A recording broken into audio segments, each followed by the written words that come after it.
বানাইবেন আমি কথাটা আপনার উপর খরচ তো আপনি নাকি খরচ কেন করবেন আপনি এরকম আপনার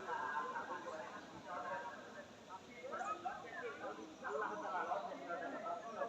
আল্লাহ হাবিব সাল্লাল্লাহু আলাইহি ওয়াসাল্লাম রাসূল বলেন আল হায়াউল ঈমান মিনাল কুলুবিনা জামিআ লজ্জা এবং ঈমান হলো একসাথে পাশাপাশি থাকে লজ্জা এবং ঈমানের পাশাপাশি থাকে লজ্জা যখন আস্তে আস্তে কমে যায় আস্তে আস্তে ঈমানটাও আস্তে আস্তে বেড়ে যায়